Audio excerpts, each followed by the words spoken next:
आरुषि,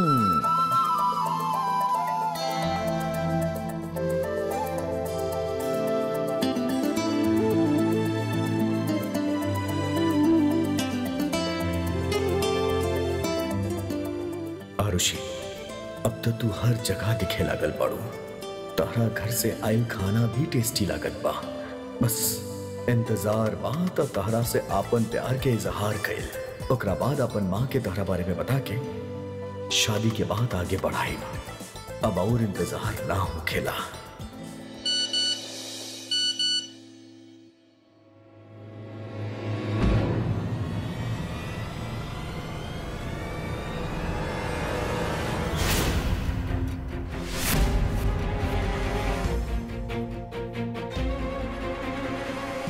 पापा तो सिर्फ 12,000 मंगले रहनी, फिर हमरे अकाउंट से ही सारा पैसा डेबिट कैसे हो गई? What's wrong, Arushi? रोजी, हमके कुछ अर्जेंट काम बा, हम चलत बानी। अरे बाकी अचानक बता भइल नहीं का? मिलके। अरे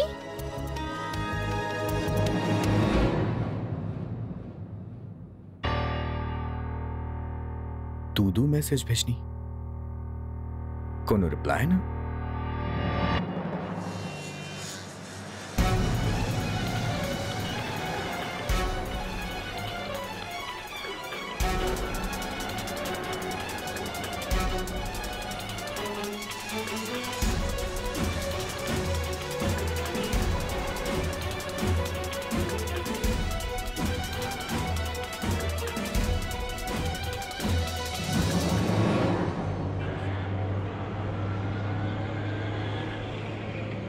बेटा, आपके आइसक्रीम इतना पसंद बा? हाँ। इलाई हो खाला।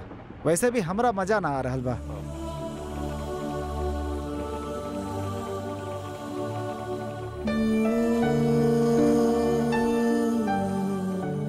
थैंक यू पापा, आई लव यू पापा। आई लव यू टू बेटा।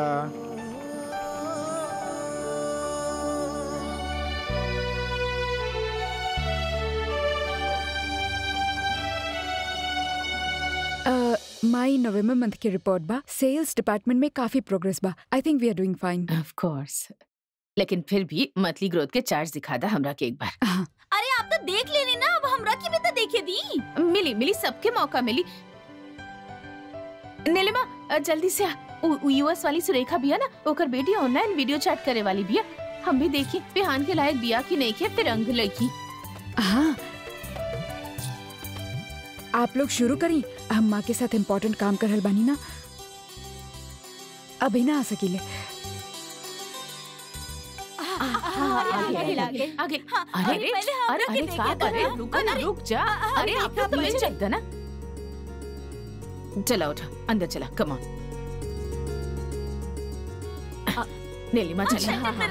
अरे हम भी दिखत बानी ना। अरे अरे हाँ ना, अरे आगे लगे। अरे ऐसे मत करा। अरे आप तो कुछ भी करे ना थोड़ा। अरे नमस्ते। हाय। नमस्ते काली। हाय। गिरीश, गिरीश, पापा बानी घर पे? पापा बानी घर पे? पापा तो नहीं थे, कोनो काम रहे।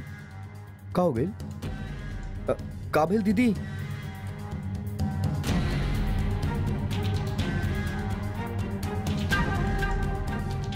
अरे इतना का परेशान होखल दीदी। पापा अपना मजे में बाड़े, आपके कैश पे ऐश करत आ रहे। माँ, पापा कहाँ गईले? अच्छा कहलू तो जल्दी आ गईलू। पता ना कहाँ गईले, फोन भी ना उठा रहल बड़े। अच्छा सुना, आज शाम के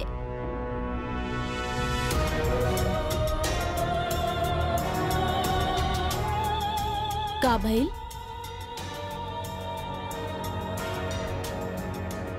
तहर आँखी लाल काहे दिख रहल बा? वो पोल्यूशन की वजह से। पापा कुछ बता के गए बानी? ना। अच्छा सुना, आज शाम के लड़का वाला लोग आ रहल बड़े। अभी अभी उनकरे फोन आयल रहे। अचानक लड़का वाला? तो चिंता मत कर, ए बार सब अच्छा ही होगी। जा तू तैयार हो जा।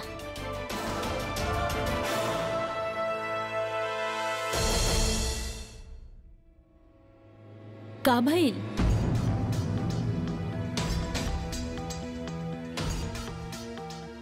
एकरा के का हो गए?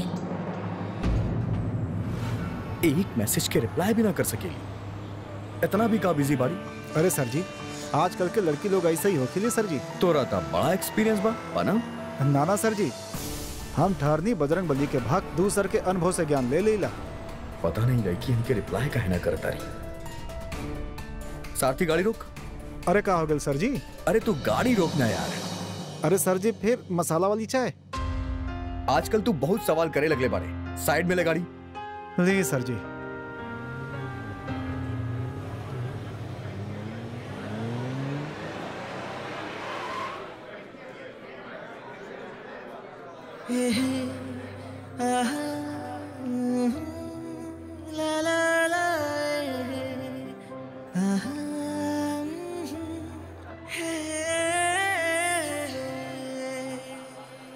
भाई साहब दूध चाय दिया, मसाला वाला।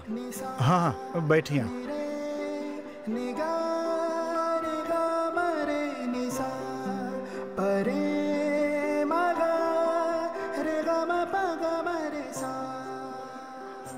जाने काहे हमके ऐसन लागेला जैसे तू हमरा आस पास ही बाड़ू कहीं।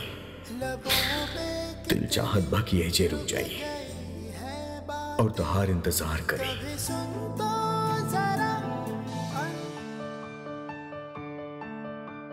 अरे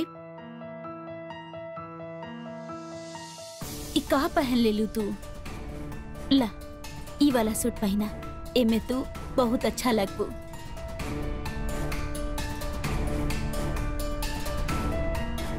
का भाई बोला ना, इतना परेशान काहे बाड़ू? कुछ ना माँ, बस मन भारी हो रहल बा। शादी के लेके सोच रहल बाड़ू सब पीछे छूट जाई?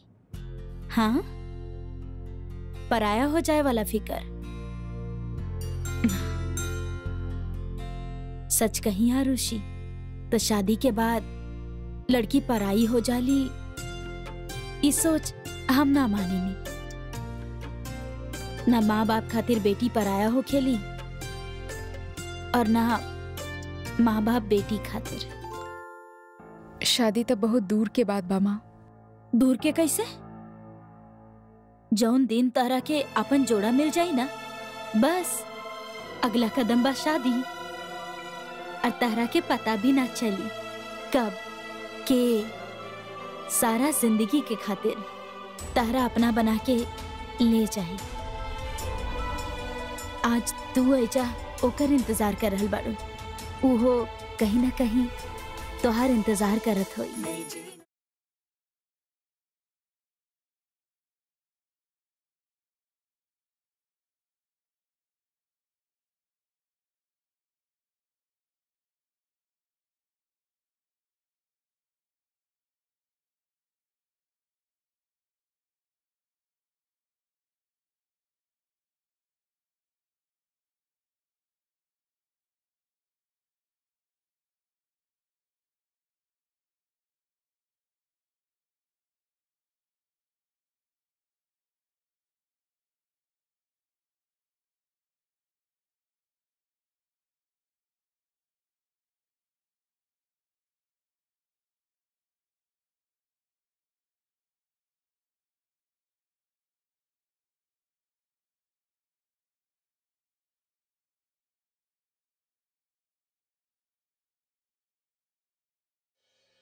दोस्त एगो और दैया।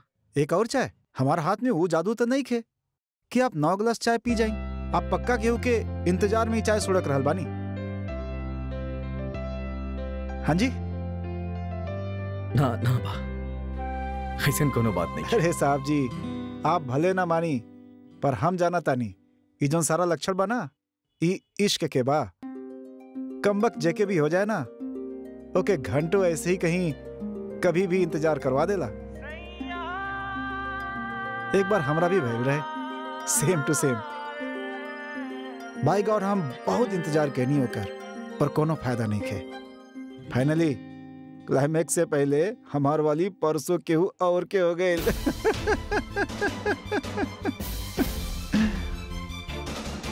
पर हम ओकरा केहू के हो देख ना पाएगा। अरे तोरा से हमार शांति देखल न जाला का? 1000 बार फोन करे ले। अगर तू ई बार हमरा के फोन कैलू ना ते ही फोन से घर पे आके तोहर सर तोड़ देब हम।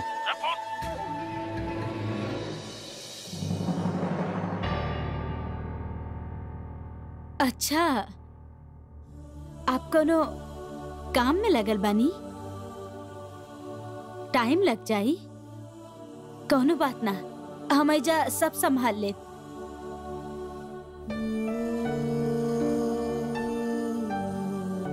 झूठ मत बोलर कर अम्मा हमरा से। बहुत विश्वास करीले हम आप पे, बुरा लागेला।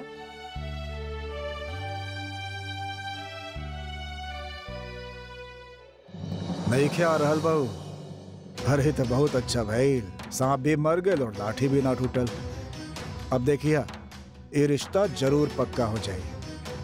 आगे दा लइका वालन के, तू चिंता मत करा, हम सब संभाल ले।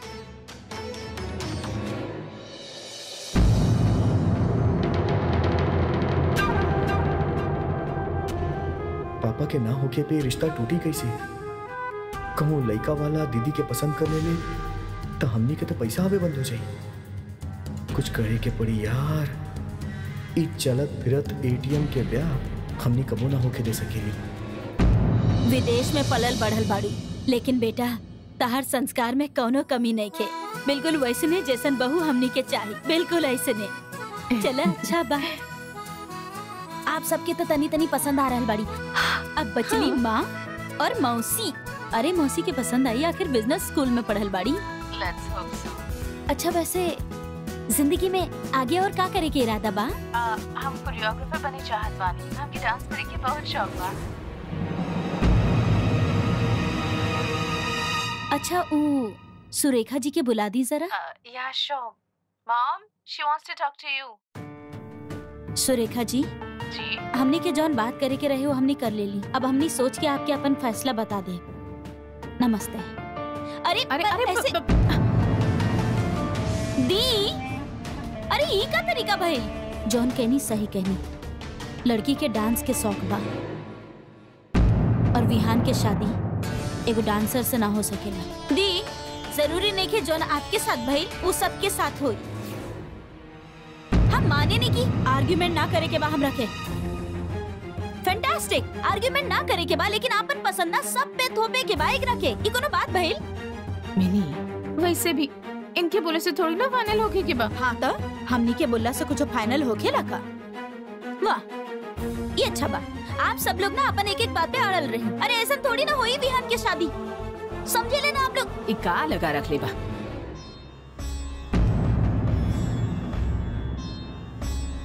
माँ, विहान की शादी के लेके बहस हो रहल बा। अरे बस, बहुत हो गई शादी शादी। खबरदार जे केहू भी शादी के बाद ही घर में कैलस्ता ना होखी। घर में शादी, विहान की शादी ना होखी। अब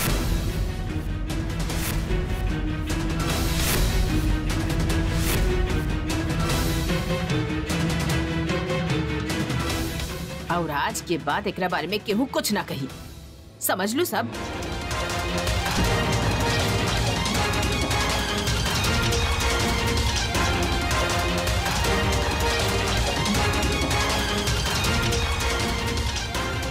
दादी माँ,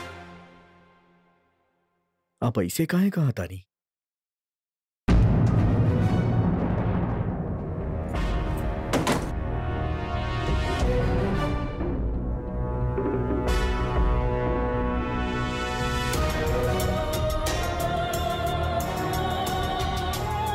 माँ जरूरी काम करत रही ना, यही खातिर शायद हम सबके धीरे बात करे के चाहत रहे। भाभी आप ही बताई, शुरुआत के कैले रहे? के जोर से बात करत रहे? हाँ, हम बात करत रही। तू छोट बाड़ू, हमार हक बा, ऊंचा आवाज में बात कर सकी नहीं हम। देखिए अब आप बस कर अब तू लोग। माँ के नाराज करके मन ना भरल का फिर से लड़ाई शुरू कर देला। स्टॉप इट ना फॉर गॉड सेक।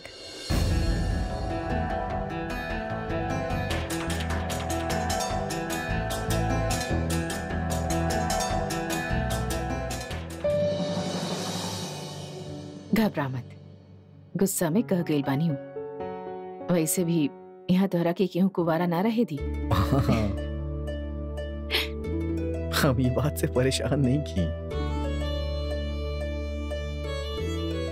हैरानी तो हमकी ये बात से बाके कि दादी माँ के इतना का बुरा लग गई जो ऐसे कहनी है। हमके ना लगेला कि आप सबके ऊंचा आवाज से डिस्टर्ब होके की कोनो बात रहे। पता ना, उनका आंख में कुछ अजीब से रहे। नहीं खे बेटा, ऐसा कुछ भी ना बा। तू परेशान मत होगा, बहुत थक गई बा। जाके आराम ना माँ, हमके अभी दादी माँ से बात करे के बाद। ना बेटा, ई वक्त नहीं खे, बहुत गुस्सा में बानी हूँ। थोड़ा देर अकेले रहे था, गुस्सा ठंडा हो जाए ना, अपना आप बाहर आ जाइए। वैसे भी तोहरा बिन कितना देर रह सकेली तोहार दादी। तू आस पास मन रात रहबा ना तो तोहार दादी की गुस्सा ठंडा हो जाए। लेकिन हमार बहुत इंपॉर्टेंट मीटिंग बा और बहुत लंबा चली, शायद रात। हाँ तो जा, जब तक तू वापस आई बा तब तक तोहार दादी के मूड भी ठीक हो जाए। ऑल द बेस्ट, स्माइल विहान।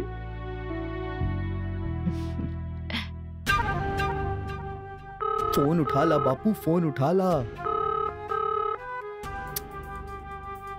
अगर आज कहीं रिश्ता पक्का हो गया ना तो जितना आप वहाँ पे जीतब ना उससे ज्यादा हमनी यहाँ पे हार जाए। माँ हमरा के पहले भी कह चुकल बानी, वैसे भी उनके विहान की शादी के बहुत चिंता रहेले। ये रोज रोज हंगामा कह के उनका टेंशन और बढ़ा रहल बानी हमनी। जे भइल सो भइल। अब से ना माँ के सामने शादी के बात ही ना करब, हमनी आपस में ही बात करब। और जब कोनो ऐसे लड़की मिल जाए जो सबके पसंद आ जाए तब माँ से कहब। हाँ ई ठीक बा। एगो काम कर जाओ, माँ जैसे ही बाहर रही है ना, हमनी सब उनका से माफी मांग ले। ओकरा से पहले हम माफी मांगता नहीं, माँ से ना तोहरा से।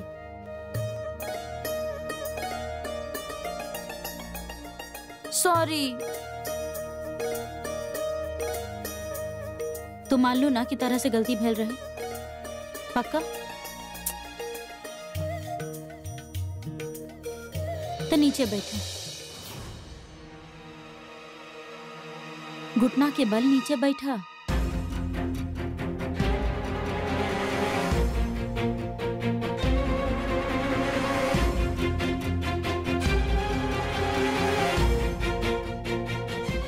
अब कान पकड़ा। का? कान पकड़ा, जल्दी।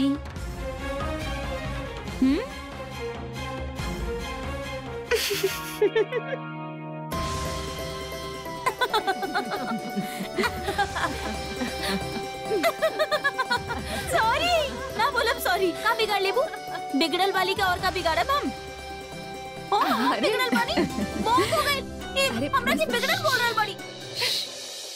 हाँ, और ठंडा के 3 बोतल लई हा। ठीक बा, ठीक बा। और सुनो, हाँ 3 बोतल ना 4 बोतल लई हा। ठीक बा। हम कुछ मदद करी? हाँ, वो डब्बा के पास देखा, कुछ गिरल पड़ल बा का? देखा था।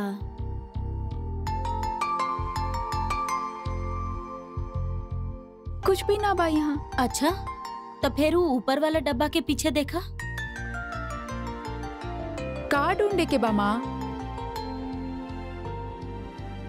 हमार बेटी के मुस्कान। पता ना कहाँ गुम हो गई।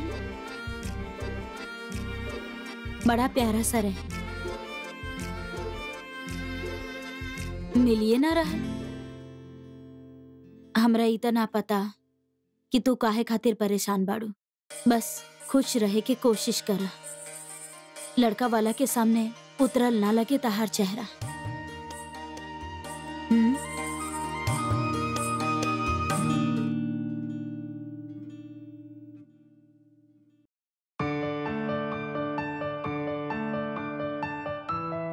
ऐसन का हो गइल बा जौन आरुषि फोन बंद करके रखले बाड़ी।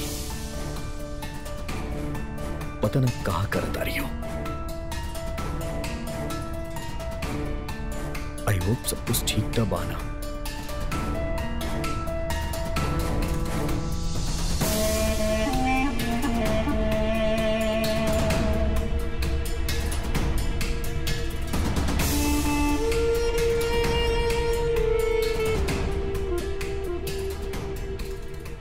बहुत मन करत बा तरह से बात करेंगे, तरह से सब कुछ शेयर करेंगे।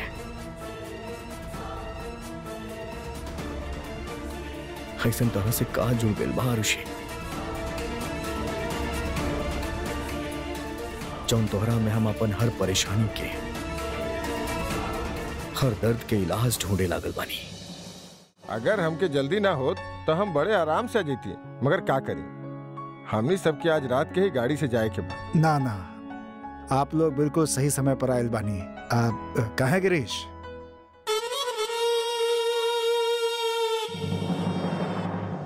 हाँ ली। आओ बिटिया। नमस्ते। यहाँ बैठा।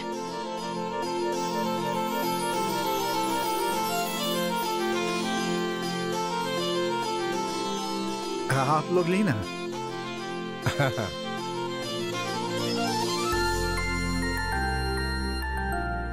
अरे वाह, अगर तू इतना ही स्वादिष्ट पकौड़ा बनेबू तो हमारे तरफ से तो अभी से हाँ बा।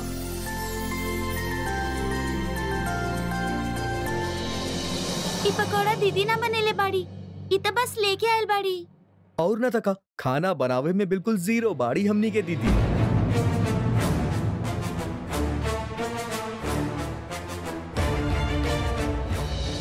खाना बनावे में बिल्कुल जीरो बाड़ी हमनी के दीदी। एकरा भरोसे बैठल रही तब भूखे मर जाई हमनी। का दादाजी सही कहानी ना हम? तो का हमरी तरह ही हालत बा एकर। पता बा, जब हमार नई नई शादी भइल रहे ना तो हमके चाय भी बनावे ना आवत रहे, लेकिन हमार सास बहुत अच्छी रहली। वो कबो कोनो शिकायत ना कैली। और देखा, धीरे धीरे हम सब कुछ सीख गईली। तो भी सीख जाइबू बिटिया।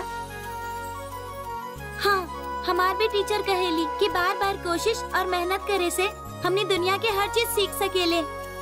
बस हमने के ऑनेस्टली एफर्ट करे के चाहिए। So cute. अरे वाह, भाई तो बहुत ही इंटेलिजेंट बिया। बहन जी, हम सोच रहल बानी कि आपके छोटी वाली बेटी के ही ले जाए। काहे बेटी, करबू शादी? अरे नाना अंकल, ऐसा मत करिए।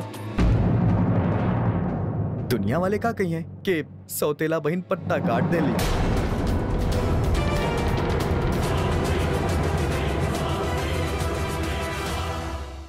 आप लोग ऐसे काहे देखता नहीं? दद्दू, आप इनके बताई नहीं ना का कि ये जोन बाड़ी दीदी के सौतेली माँ बाड़ी, और ये मिली जोन बाड़ी ना अपन, ये हमार बापू के दूसर बीवी से भइल बाड़ी।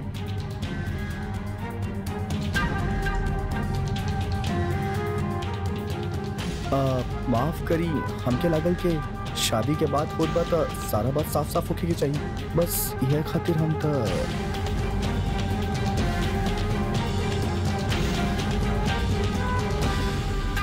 माने की पड़ी बहन जी। हम भी एक औरत बानी और औरत की नजर अच्छा तरह से समझेली। और आपके नजर में भी हम आपके ई बेटी के प्रति बिल्कुल वह प्यार देख ले बानी जे शायद एकर सगी माँ के नजर में होकर।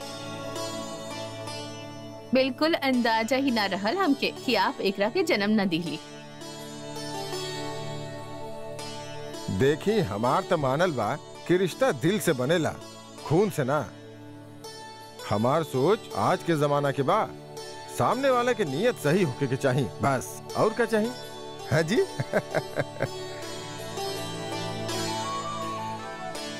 आरुषि, तू बहुत लकी बाड़ू कि तोरा के केयर करे वाली इतनी प्यारी माँ और प्यारा बहन मिलल बाड़ी।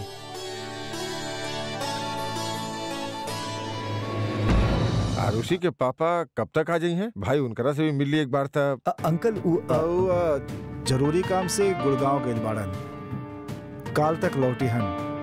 आजकल काम के प्रेशर बहुत बढ़ गइल बा ना।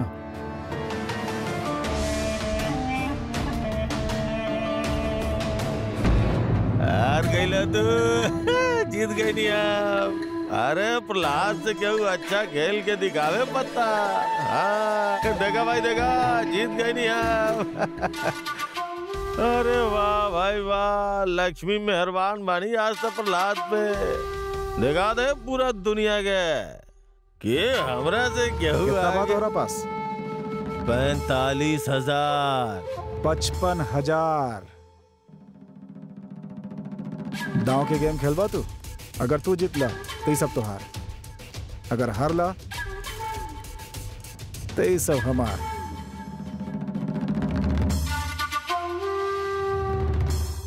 चल खेल बाजी, आज तोरा पता चली प्रहलाद के हाथ के कमाल।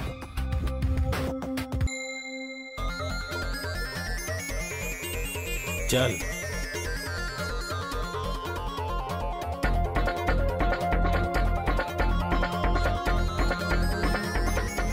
ही ले ला।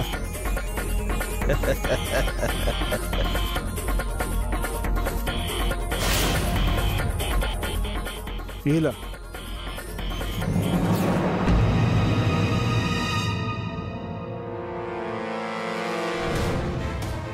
ही ले।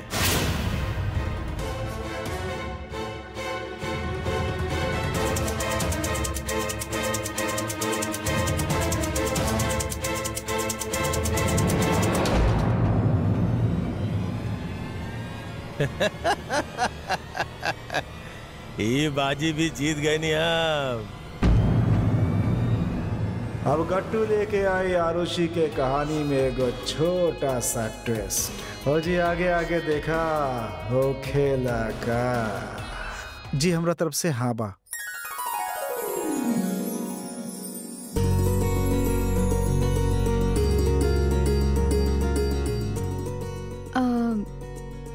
अगर माँ के मंजूर बा त हमके भी मंजूर बा।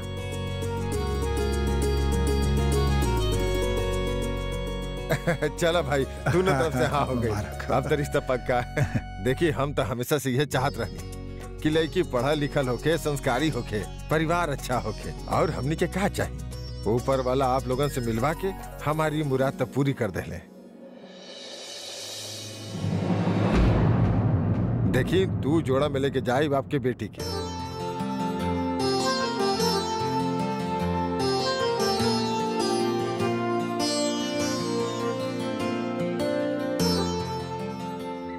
इला बेटा शगुन।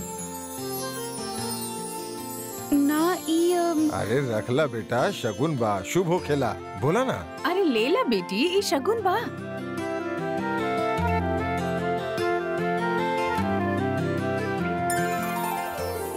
अब तो आप लोग खाना खा के ही जाएं। ये बार खातिर माफ करें, लेकिन हाँ अगला बार आए तो तीनों टाइम के खाना खा के जाए। जी जी आपके ही घर वहाँ। अभी निकले के पड़ी, वरना हमनी के ट्रेन निकल जाए। जी नमस्ते। चल पानी बेटा।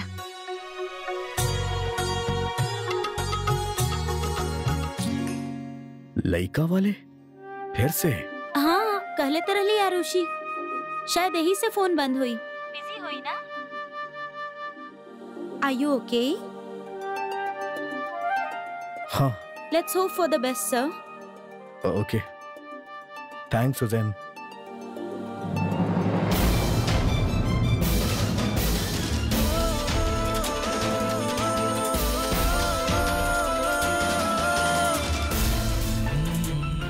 वहाँ लइका वाले ओकरा फिर देखे आ चुकल बाड़े और हम कुछ भी ना कर सकेली।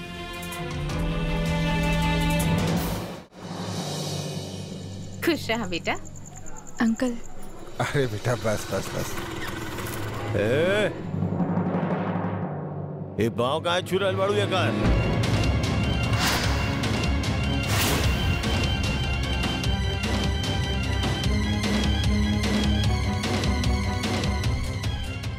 क्या भाई रुक। ये कौन बदतमीज बा? ये कौनो शराबी गुंडा लग रहल बा। अब चली यहाँ से। क्या बोल रहे तू? हैं? क्या बोल रहे बे? हैं? नाली के कीड़ा।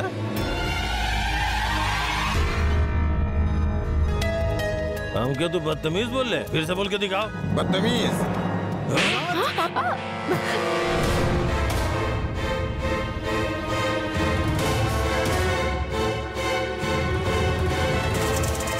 ये तुम्हारा पापा पाड़ा? तो यहाँ कैसे आ गए? आप तो कहत रहे कि कोनो बिजनेस के काम से बाहर अरे गए बाड़े। बिजनेस ही समझ ले। लॉस हो गई आज लॉस। प्रहलाद, है ना बाबूजी? कुतुब मीनार खड़ा कर लेती हैं, कुतुब मीनार खरीद लेती हैं, कुतुब मीनार। लेकिन पता आखिरी मौका पे गलत आ गया और हम सब कुछ हार गए। सब कुछ। अरे जुआ में आज इनकर ऐतिहासिक हार हो गई। मतलब सब हार गए।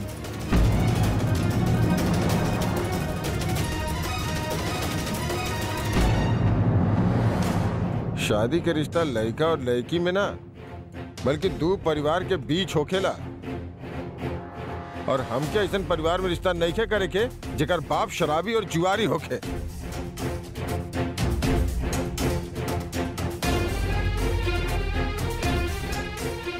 चलो यहाँ से। हाँ हाँ जो देखा बेटा, एमे तोहार कौनो गलती ना बा। ये तो हमने के दुर्भाग्य बा कि तो हमने के घर में ना आ सकबू। आज जे तोहार पापा हरकत कैले हा, उसे तो यही लागत बा कि तोहार शादी कबो ना होगी।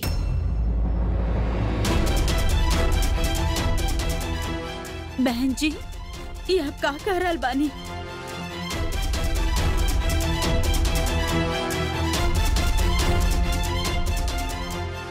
आशा तो सुन लू ना। चला यहाँ से। अरे ना होगी तो ना होगी। आंटी,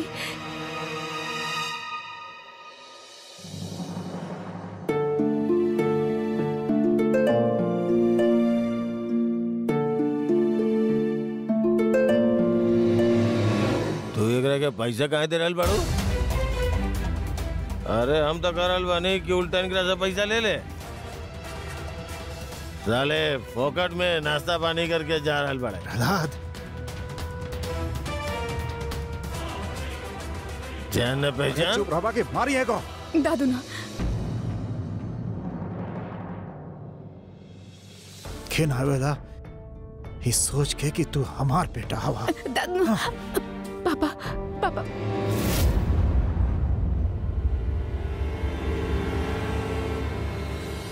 बदतमीजी ना जी, खेल बा। खेलने के बाद आपके भी कोनो खेल। मदद करेगा दिल, धन्यवाद। चली पापा, चली चली। सुनी, ख्याल रखा पापा के और आपन भी।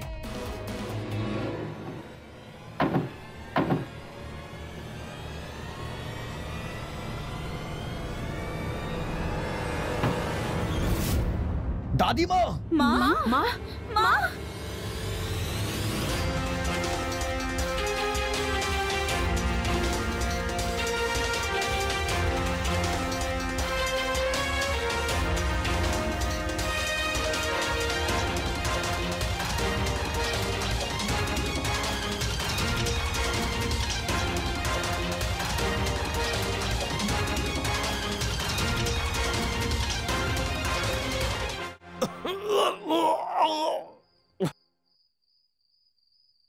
दादू, डॉक्टर के फोन करी ना प्लीज। अरे मरे दा एकरा के।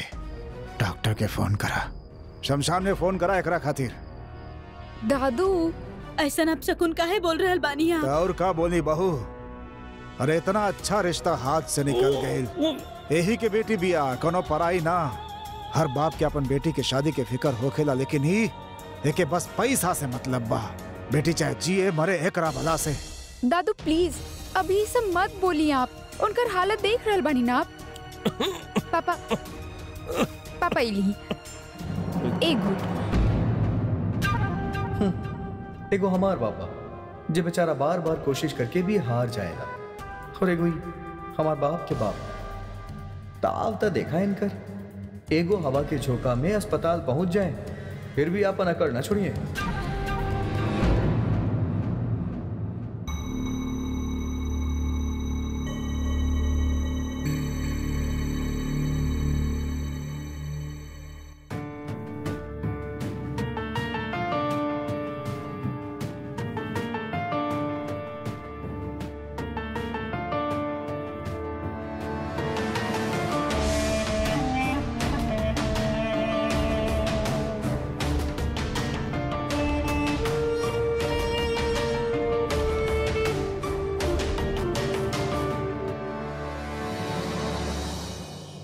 चिंता की कोनो बात नहीं खे। ब्लड प्रेशर डाउन हो गए रहे उनकर, ऐसे शायद कमजोरी में चक्कर आ गई।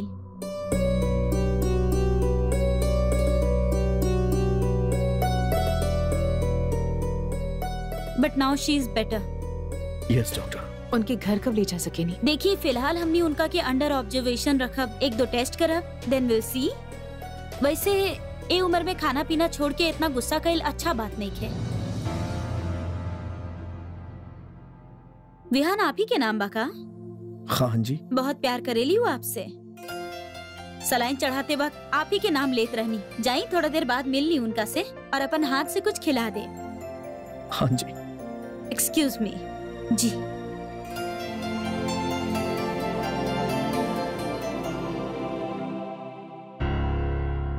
हम अपन एगो दोस्त के साथ प्लास्टिक टूल बनावे के काम शुरू कर चाहतन, और कल तक अगर हम अपन पार्टनर के पैसा ना देनी ना तो पार्टनर बदल दे। हमके बताई ना कितना पैसा चाहिए? 12,000 बेटा। कितना खुशी के बात बा, अब फिर से कुछ नया शुरू करे जा रहल बानी। कुतुब मीनार कर ले, कुतुब मीनार। लेकिन बता आखिरी मौका पे गलत आ गई और हम सारे के सारा हार गए। नहीं सारा के सारा।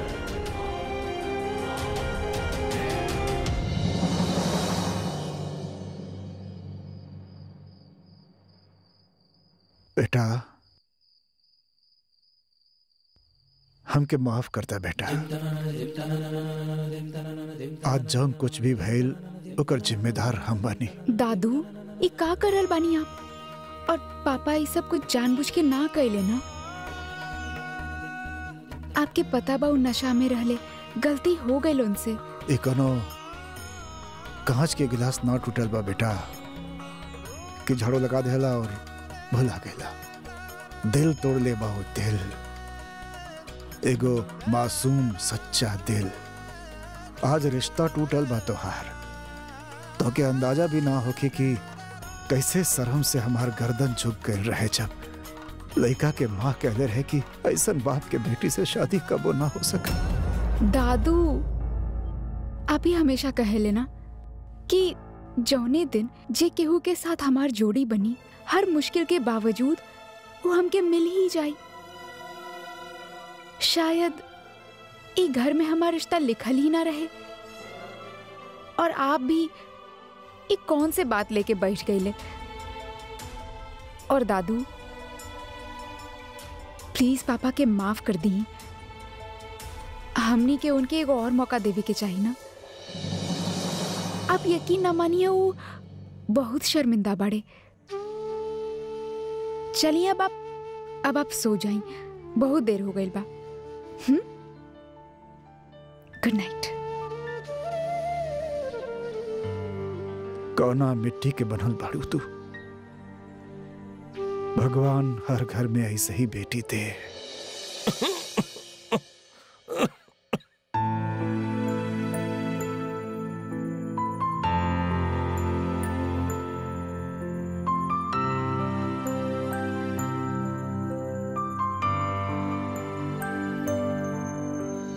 बेटा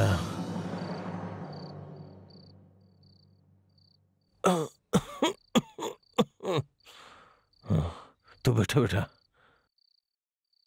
एकरा में हमार कौनो कसूर नहीं क्या बेटा। जेकरा पे हम भरोसा कर रहे हमरा के धोखा दिलस बेटा, जेकरा पे हमके यकीन रहे कि वो हमार मदद करी, लेकिन बेटा जैसे ही ओकरा पता चल कि हमारा पास एटीएम कार्ड बा ओकर नियत बदल गई बेटा। ओकरा के मालूम रहे कि शराब हमार कमजोरी बा, तो बेटा वो हमके हमरा खूब शराब पिलौलस, फिर एटीएम के पिन नंबर पूछ के सारा पैसा निकाल ललस बेटा, सारा पैसा।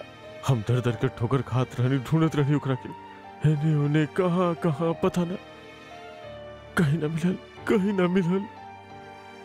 हमार जेब में एक भी फूटल कौड़ी ना रहे बेटा। थकार करके हम कौनो तरह से ओकरा घरे पहुंचनी, हम ओकरा से कहने के हमार पैसा दे दे, तो वो कमीना अपन गुंडा से हमरा पेटोलस बेटा, फिर वो कमीना हमके थाना में बंद भी करवा दिलस बेटा। अब नशा के कारण जितना उल्टा सीधा आरोप हमरा पे लगावे के रहे लगा दिलस। हम का करते, भला होके वो गट्टू के कोनो तरह से हमके छुड़वा के यहाँ ले आइल बेटा, यहाँ ले आए। तब फिर आप ऐसा काहे कहले कि आखिरी पत्ता पे आप सब कुछ हार गईले? नशा में रहनी बेटा, नशा में देख के हमारा ऊपर के यकीन करी, तो हर दादाजी लइका वाले बोला। और हमके तो यो पता नहीं क्या बेटा कि हम का अनाप शनाप उल्टा सीधा बोल देनी बेटा, पता ना का बोल देनी बेटा, का बोल देनी। तोर सर के कसम बेटा, हम कोनो गलत काम नहीं करे बेटा, बेटा हमके माफ कर दे बेटा, हमरे कारण तो हर बनल बनावल रिश्ता टूट गइल बेटा, हमके माफ कर दे। पापा ऐसा मत कहीं, टूट गइल काहे कि शायद एकरा से भी अच्छा रिश्ता लिखल होगी हमार किस्मत में। अच्छा आप ये सब छोड़ी, आपकी तबीयत खराब बा, आप सो जाएं, इली ठंड लग जाए। कुछ चाहिए आपके? ना बेटा ना। सो जाए।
पियो बेटा।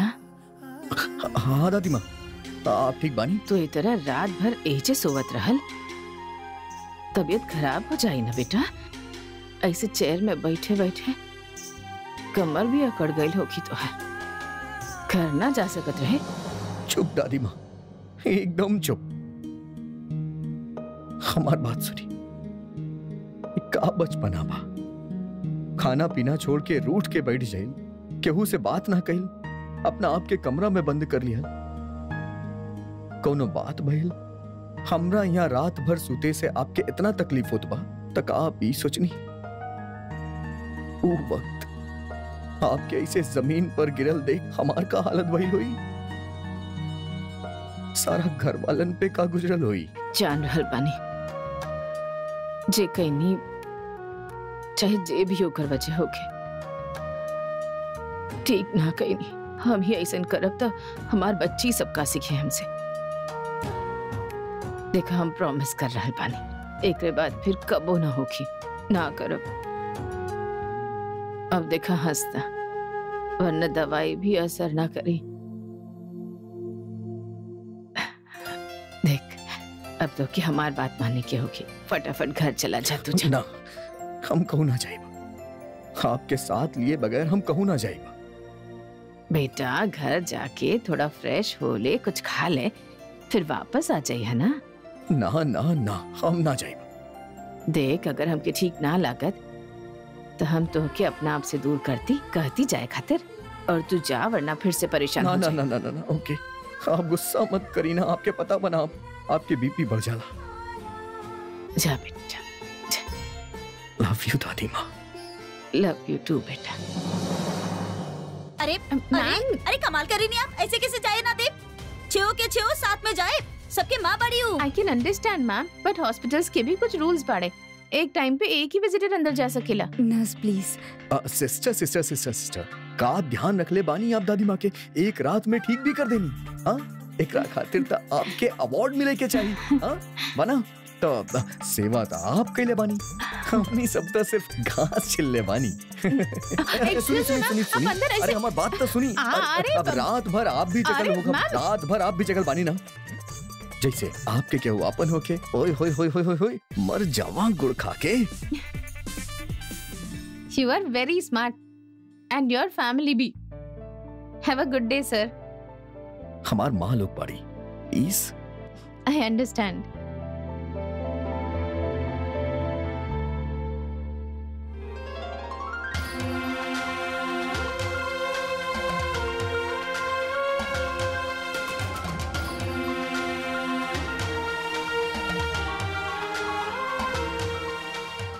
रात में केहू सोवल ना होखी ना,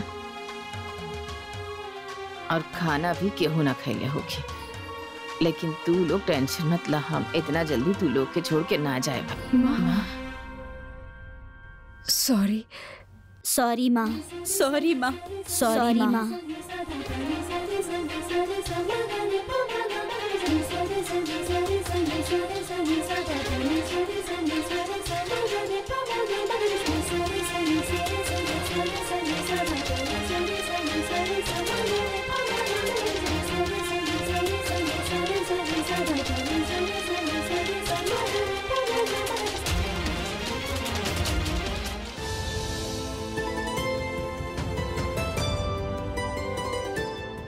एक मिनट।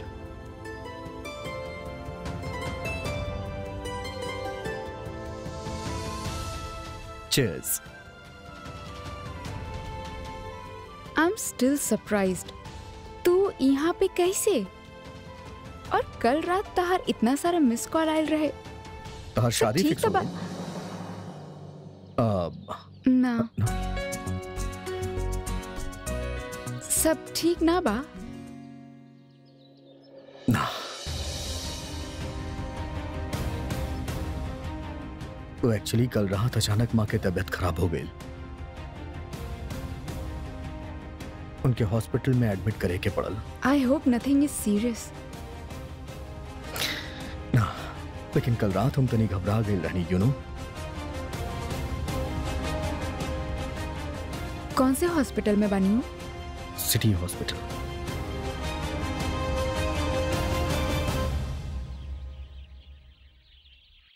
तू बतावा, लड़की वालन का कहले? हमेशा की तरह। हाँ रोजी। हेलो आरुषि, कहाँ बाड़ू तू? ऊपर मीटिंग खातिर बोले ले बाड़े। ओके, हम बस अभी आवतनी। ठीक बा, जल्दी से आजा। या बाय। विहान, हमके जाए के पड़ी। अभी थोड़ा देर रुक ना सकेलू? एक्चुअली एगो मीटिंग बा और सब वेट कर रहल बाड़े हमार, तब। Alright, all the best. Thank you. और सुना, डोंट वरी, सब ठीक हो जाए। माँ खातिर हम प्रे करब, वो बिल्कुल ठीक हो जाइए। By by.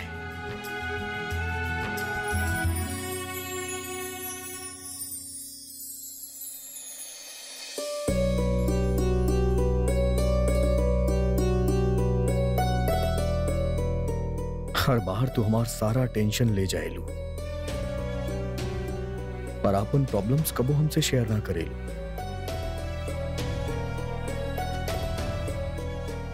काश एक दिन हम तहर सारा तकलीफ ले लें और तहरा दुनिया के हर खुशी दे पाई। आरुषि, आई विश ये मीटिंग कैंसिल हो जाए और तू वापस आ जा। रोजी बस पहुंच रहल बानी। मीटिंग कैंसिल हो गई यार आरुषि। कहाँ स्टूपिड लोग बड़े। ठीक बा।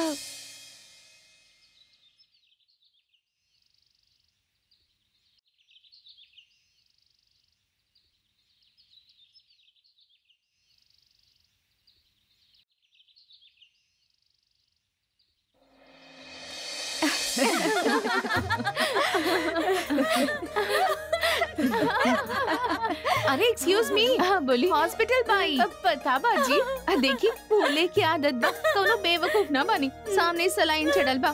मसाज पार्लर तो नहीं है ना। आप लोगन के मजाक सूझ रहल बा। हॉस्पिटल में क्यों ऐसे बिहेव करेला का? अरे तो आपसे के कालस के हॉस्पिटल में बस दुखी रह के चाहिए। आपकी पता बा हमनी ना जिंदगी से ये सीखने बानी कि जहाँ भी मौका मिले ना रोवे के इतना हंसा कि मिस्टर दर्द बना वो तो डर के भागिए जाए। अजीब फिलॉसफी बा। हाँ लेकिन ये फिलॉसफी 100% काम करेले, लेकिन सिर्फ हम जैसे ना अजीब लोगन पे। हंसला जब तक बहू ना आवेली ओकर आवे के बाद ए तरह से हंसब ना तो पागल समझी हमनी सातों सास के। ला फिर शुरू हो गई नीम करेला खा करके।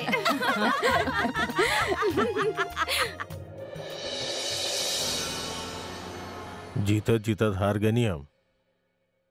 इतना गुस्सा होता ना अपना आप पे हमके। अभी तो शुक्र मनावा कि सही टाइम पे आप घर पधार गई नहीं, ना तो पैसा तो आप हरती अपन बेटी भी हार जाती। अगर बेटी हार जाती तो जिंदगी भर खातिर जो पेंशन के इंतजाम के लिए बानी ना वो भी हार जाती। तू एगो काम कर, हमार बात ध्यान से सुन। अब से क्यों घर में आवे ना। और रोटी चाहिए? ना कुछ ना चाहिए, बहुत हो गई। तू सारा बात हमके बताई है।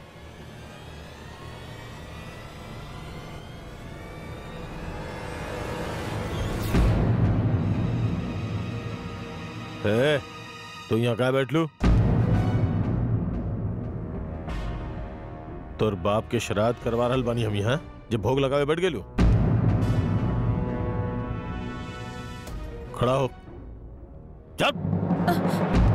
तोर बाप के घर भाई समझ ले, तोर ना होकर जहां जी चाहिए बैठी देखे हो खेले रोके वाला। जर्रा बराबर भी शर्म नहीं खेबा तोहरा के। कल जौन हरकत कैला ना तू ओकरा बाद जी चाहता कि धक्का मार के निकाल दी तोहरा के, लेकिन शुक्र मनावा आरुषि जैसन बेटी के बाप बाड़ा तू और ऐसन पत्नी के पति जे मुंह से निवाला छिनला के बाद भी उफ तक ना करे ले। अरे एकरे जगह के वो और होखत ना तो खुद लात मार के निकाल देत। कल आरुषि हाथ उठावे से रोक देले रहे, लेकिन बेटा वो थप्पड़ उधार रहल। जवना दिन तू अपन हद पार कैला उधार चुका दे। और सुना, हमार हड्डी जरूर बुढ़ावा गइल बा, हम ना।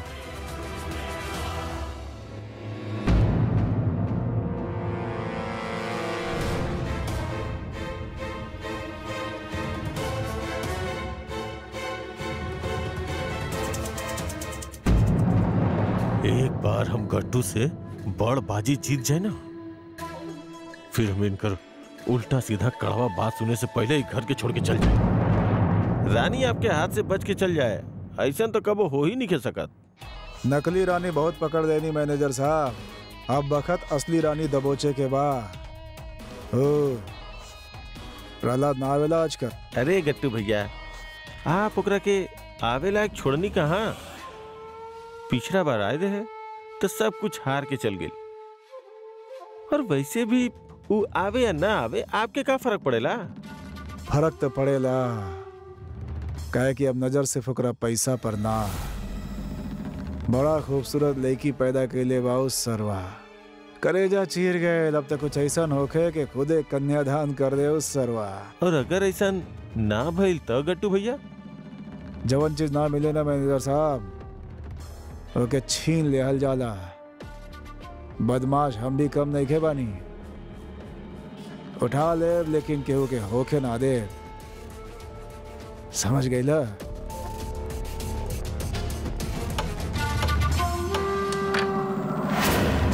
वैसे घबरावे वाला कोनो बात नहीं खे। बाकी ई उम्र में बीपी के हाई और लो होखल अच्छा बात नहीं खे। उनका हार्ट अटैक भी आ सकत रहे। हम आपके डरा ना रहनी, प्रिकॉशन लेवे खातिर कह रहल बानी। जी।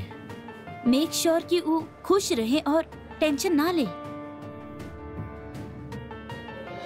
अरे चाची माँ कहाँ गई? वो नर्स के बच्चे बाहर भेज दिला हम सबके। चली कोनो बात ना, अब दादी माँ बिल्कुल ठीक बानी और आप सबके भी तो आराम की जरूरत बना।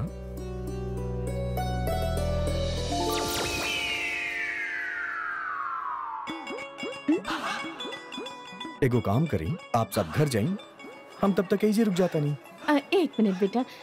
नमस्ते जी, का करत बड़ो तू? ना मतलब आप रहेलू कहाँ? अब माँ बाप का करेले? चाची माँ।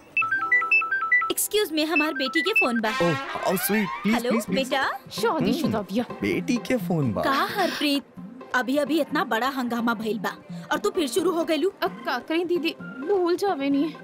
चाची माँ। अरे अब खामखा परेशान हो रहल बानी सर जी खातिर। अरे सर जी खातिर लड़की देखे के जरूरत नहीं खे। काहे ना देखी?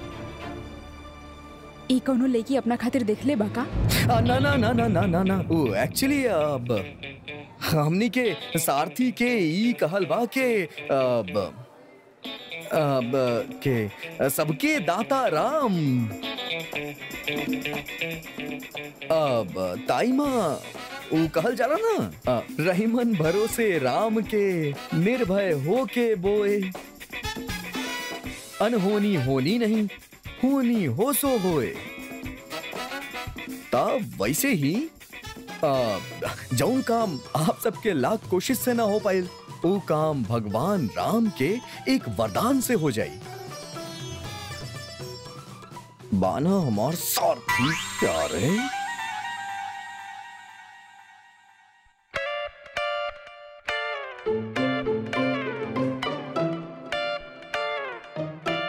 बच गई नहीं। अगर माँ लोग के आरुषि के बारे में पता चल जात तो बस सीधा बारात तैयार करे खातिर कहती। और अभी तक आरुषि के प्रपोज कही, ओकर दिल के बात जानल बाकी बा। ओकरा हाँ बोले के बाद ही तो हम शादी के बाद आगे बढ़ा पाई। तो बहुत चढ़ावे लगलू आजकल हमके रोजी। बाकी को बात समझ में ना आ रहा हमरा के। सिटी लाइफ हॉस्पिटल से विहान सर के ऑफिस तो सीधा सीधा पड़ेला, जबकि हमनी के ऑफिस आवे खातिर उल्टा 3 किलोमीटर उनका के अंदर आवे पड़ेला। तो फिर रास्ता में कैसे भइल? ना ना, वो स्पेशली तरह से मिले आयल रहे। ऐसन कुछ नहीं खे, तू बहुत ज्यादा सोच रहल बाड़ू। अरे और काम ना हो सकत का? 1 मिनट, मसाला वाला चाय अगर ओकरा तरह से मिले के ना रहे तो मसाला वाला चाय काहे लेके आता? तू ना रोजी बहुत ज्यादा सोच रहल बाड़ू। अरे वो सोच ले हो कि उहे तरफ जा रहल बानी त आरुषि से भी मिल लेब और चाय लेके आयल त का भइल? ओ वैसन लइका नहीं खे, he is a good friend of माइन। आर यू श्योर? या श्योर, चला। और सुन, खबरदार जो आरुषि के बारे में माँ लोग के बतैला था, वरना अगली बार कुछ ऐसा करके पिटवा देव तरह के। सर जी एक बार गलती हो गई, अगला बार ना हो कि हनुमान भक्त के माफ कर दिए। ध्यान रखिए। अरे मुंह खोले से पहले सोचे के चाहिए ना यार।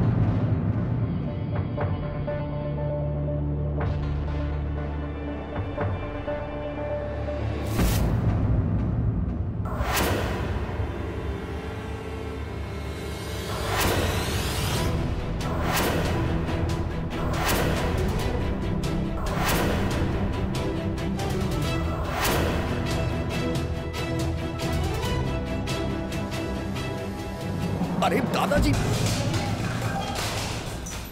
ई का करत रहनी आप? जानबूझ के अपना आपके गिरावे की कोशिश। हम कुछ करी तोरा का मतलब? तू के होखेला हमारे बीच में आवे वाला? दादाजी मत कहा हमरा के दादाजी। तोहरा जैसा लड़का के हम अच्छा तरह से जानी ले, बस दिखावा मतलब, बस और कुछ ना। आप ठीक तो बानी ना? आपके कुछ बही था ना, इतना गुस्सा मत करी, पहले ही आपके तबीयत और बिगड़ जाई। बेटा प्लीज अब चल जाए यहाँ से, प्लीज हम हाथ जोड़ रहे बानी, अब चल जाए यहाँ से, छोड़ दी हमने के हाल पे।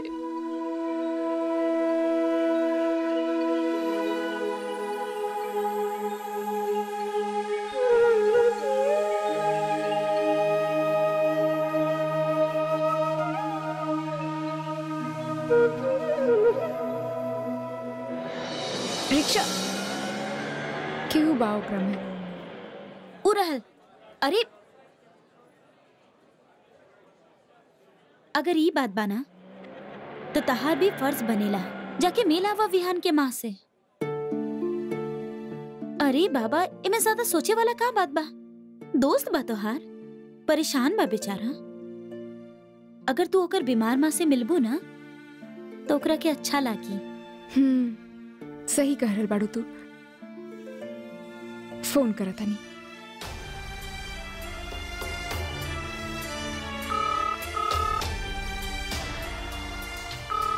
उठा ना रहल बा,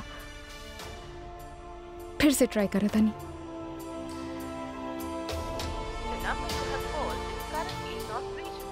नॉट रीचेबल।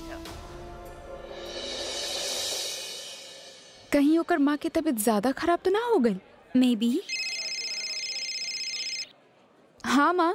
हाँ बेटा, कहाँ बाड़ू तू? माँ बस ऑफिस से निकलनी है, घर की तरफ आ रहल बानी, कुछ काम रहे।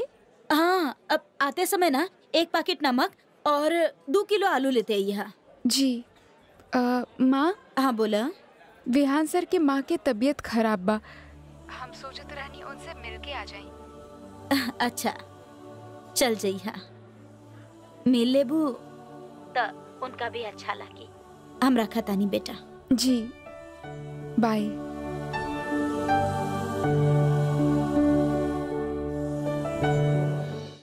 के कहलस वो अपन जान देवे जात रहले, वो तो बस हाथ पैर तुड़वा के कुछ दिन और हॉस्पिटल में रुके चाहत रहले। ई का बात भेल? हॉस्पिटल से तो सब लोग जल्द से जल्द ठीक होके घर जाए चाहता रे, और हॉस्पिटल से ऊ लोग जाए चाहेले जेकरे पास घर होके, जहाँ उनकर इंतजार कइल जा रहल बा। प्रोफेसर साहब जैसन लोग ना। बिना घर के बाड़न सड़क छाप, फिर तो ठीक बना। हॉस्पिटल अच्छा बा। सारथी 2 बेडरूम के आलीशान फ्लैट बा उनकर द्वारका में, जे ऊ 2 साल पहले आपन बेटा के नाम कर देले रहले। तका प्रॉब्लम भइल? औलाद घर के घर ना रहे देहलस। बिल्कुल ठीक कह रहल बानी दादी। आप तो सब कुछ जाने ली, दुनिया देख ले बानी ना आप। दरअसल प्रोफेसर साहब अपन रिटायरमेंट के बाद अपन बेटन पर बोझ बन गए रहले। घर में लोग उनके एक कदर इग्नोर कैले कि एक दिन चेस्ट पेन के झूठा बहाना बना के वो यहाँ आके एडमिट हो गईले। ओकरे बाद तो हर हफ्ता कौनो न कौनो नया एक्सीडेंट करवा के 2-3 हफ्ता खातिर और रुक जाले। तो वो और उनकर बीवी ई हॉस्पिटल के ही अपन घर मान चुकल बाड़े। हम मैनेजमेंट से बात कर ले बानी, आपकी हॉस्पिटल से निकालल जा रहल बा। 2 घंटा में आप यहाँ से बाहर हो खब, और ये मत सोचिए कि आपके और कहीं दाखिला मिल जाए, कहें कि अभी हम होके ना दिखा देला ना अपन असली चेहरा। ई बा आज के जनरेशन, ईगो, गुस्सा, घमंड, बस एकर सिवा कुछ ना। हाँ, और आपके जनरेशन के का वो तो लड़े जानत रहली ना, तो आपके का भइल? एगो बात बताई, आपके का लागेला कि प्रॉब्लम सिर्फ आपके जनरेशन के बा, हमनी के ना? आप अकेले नहीं की जिनके उनके अपनन से तकलीफ पहुंचल बा। जितना आसानी से आपके औलाद आपके भूल गई, उतना आसानी से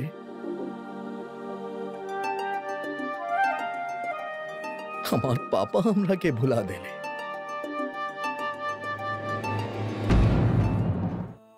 उनके पैसा से इतना प्यार रहे कि वो पलट के हमरा तरफ देखले तक ना।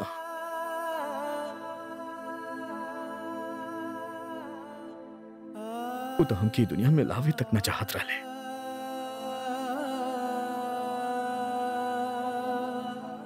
पर हम तो नहीं की रोवत। ये हॉस्पिटल में हारल जिंदगी नहीं की जियत। हम अपने आप के बहुत पहले समझा ले रहनी। पिता के प्यार ना मिलल तो ना सही, जियल ना छोड़ब चाहे कुछ भी हो जाए। हमार माँ हमके पल्ली बड़ कैली और हमेशा यह सिखैली कि जिंदगी से नाराज होके ना खुश रह के जियल सीखा।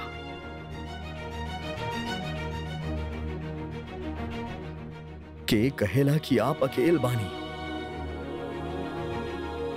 आपके हम सफर जौन आपके साथ बानी, जे न जाने कितना टूटत हुई आपके तरह हालत देख के। दूसर के जिए के सही रास्ता दिखावे वाला प्रोफेसर खुदापन रास्ता कैसे भूल सकेला? अरे ना दादाजी, काहे भारी हो जाले अपनी बच्चा खातिर माँ बाप। 2 वक्त की रोटी, थोड़ा सा प्यार, थोड़ा सा सम्मान, एकरे सिवा हमनी के का चाहिए उम्र में। जितना रोवे के रहे आप दोनों के रो लेनी।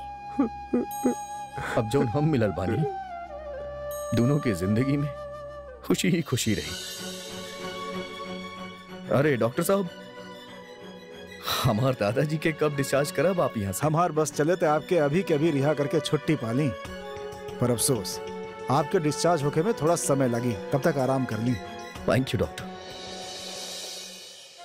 अभी लेटी तनी और आराम करी तनी और आप भी बैठी हैं। कुछ खाई बाप? जी हम मिस्टर विहान वत्सल के माँ से मिले चाहता नहीं। जी रूम नंबर 305 में बानी। ये फ्लोर पे। Thank you.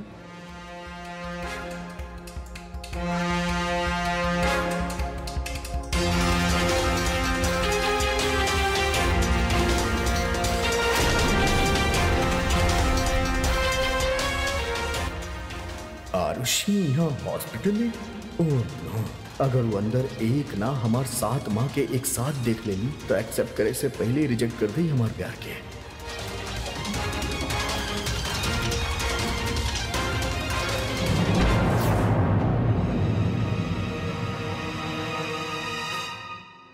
Hi, surprise.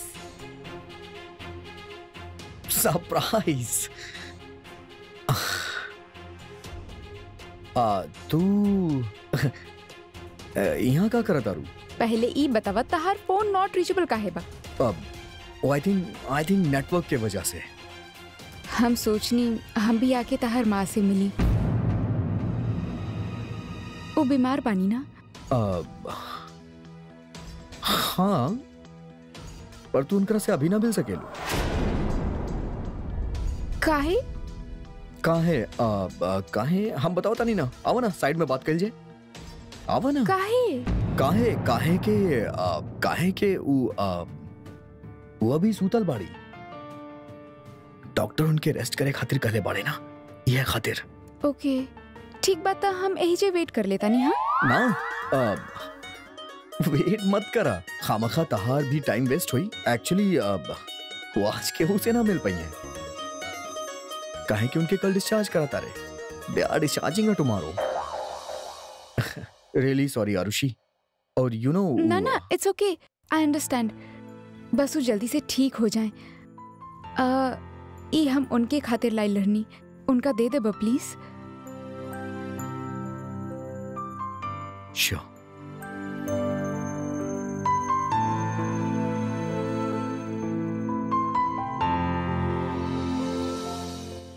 ठीक बा, ख्याल रखिए। बाय। अच्छा लगल, थैंक्स। बाय।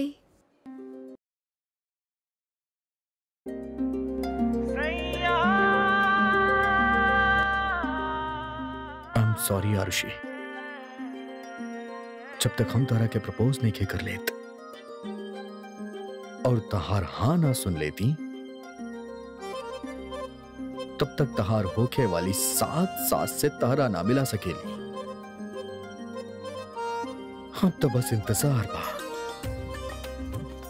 वो दिन के, जौना दिन तू हमार बीवी और हमार 7 माह के इकलौता बहू बनबू।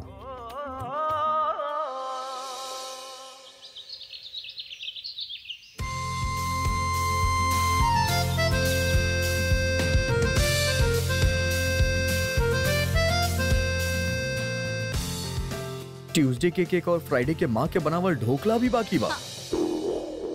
विहू तू काय रुकला? भागा। Go run. Okay last round. No two more. Lazy कहीं के।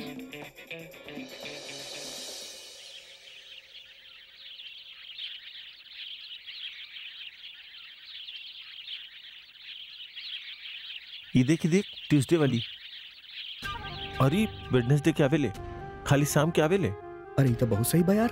अच्छा हमके एगो बात बतावा, ये फोटोज हमने इंटरनेट पे डालब तो हमनी के पैसा मिली ना? कोनो लोचा तो ना होई? हाँ बे 100%। ऐसा पिक्चर के इंटरनेट पे दुगना दाम मिलेला। का बात करा तारा? तो फिर और देखल जाए ना यार।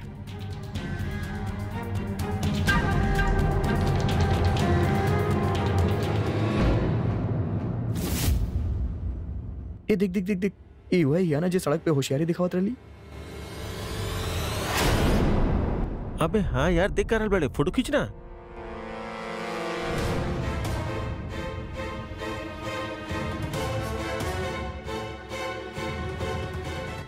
ई वाला पोस्ट के पैसे ज्यादा मिली इंटरनेट पे।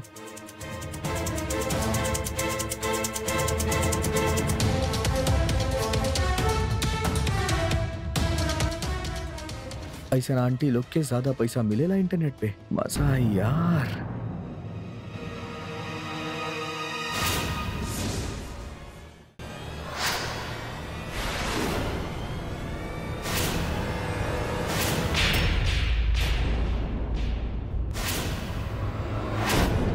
विहान, विहू का भइल?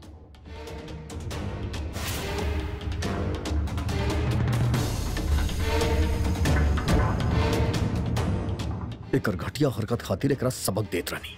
का?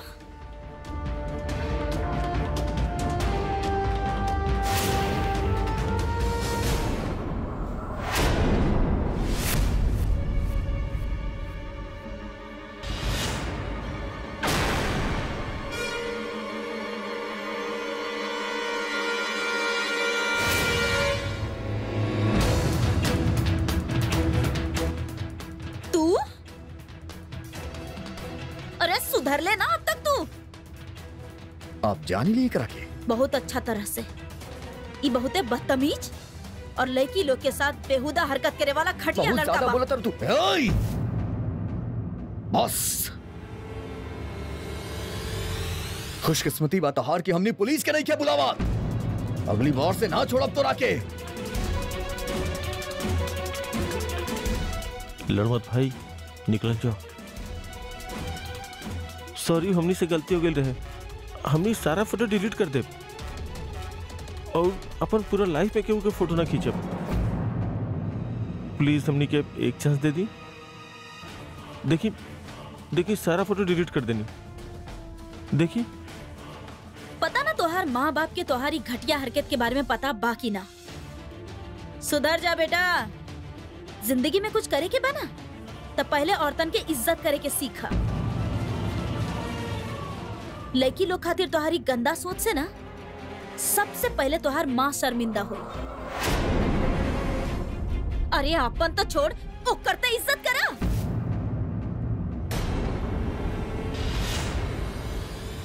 चलो भी हो।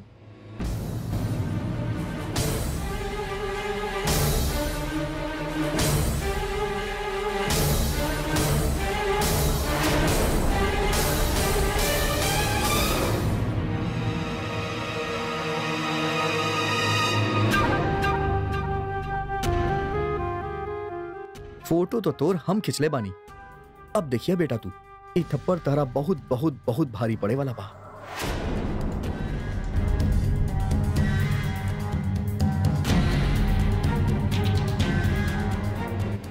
हो गई कसरत। बिल्कुल। हो? हम 2 मिनट में तोहरा खातिर नाश्ता लेके आवता नहीं। ओके ओके मिनी माँ।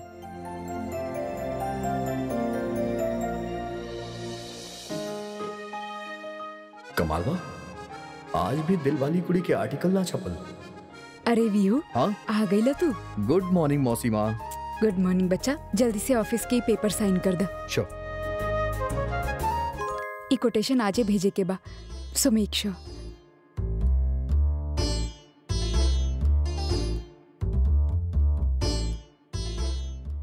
ल नाश्ता।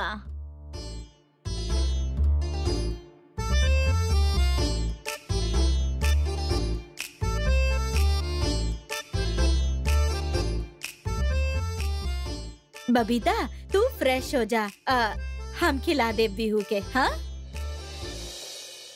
लाजी, आज विहान हेल्दी फूड खाई।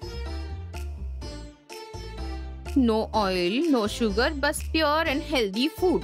अच्छा बा, सोच रहल बानी आज से हम भी यही खाए शुरू कर दी। ओहो, लुक हुज टॉकिंग जी। खाला हमरा के कबा।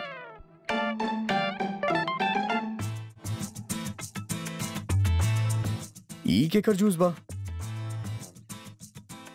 अरे बेटा दिखाई न दे रहल बा, ऑरेंज जूस बा। समझ ना आवता, हेल्दी बा, पीला पीला। ओ बेटा पीला, जल्दी से नाता हुआ आ जाए। के आ जाई? आ जाई ना, आ गईली।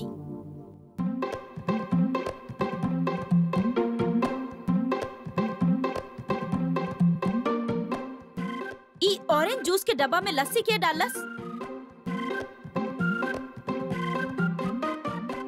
ओकरा रखा पीहा मत।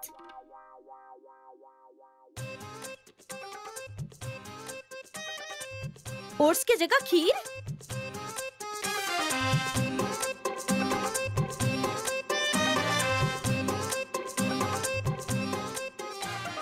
सैंडविच के अंदर पराठा?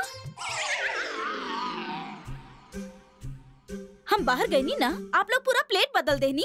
अब हमके तो कुछ याद ही नहीं किया कि सब हम बदल ले बाने कि केहू और बदल ले बा। आप दोनों ना अपन नाटक बंद करी।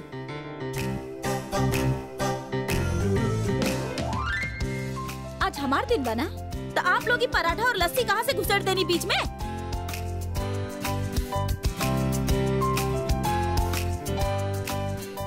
बबीता, हमार भी हाथ रहे में। वाह वाह, इतना नाज के बात बा। हाँ, आप दोनों के ना अवार्ड मिले के चाहिए, प्राइज मिले के चाहिए खातिर। कैसन लोग बड़ी। अरे इले की जब देखा तब केहू पे चिल्लावत ही रहेले। अरे माँ, काहे न चिल्लाई? ये देखा, ये लोग का कहले बड़े। आज हमार दिन बना तो प्लेट में पराठा, ये ग्लास में लस्सी और ये दोनों नहीं खीर छुपा के रख ले बाड़े। हरप्रीत देख, हम तो के वार्न कर रहल बानी, रूल के हिसाब से चलत रहा। जौने माँ के दिन बा ऊ दिन बिहान पे बस वही माँ के हक रही। सॉरी माँ। माँ, हरप्रीत अकेले ना रहे, हमार भी हाथ बाएं में। हमरा किताब डांटे नहीं ना।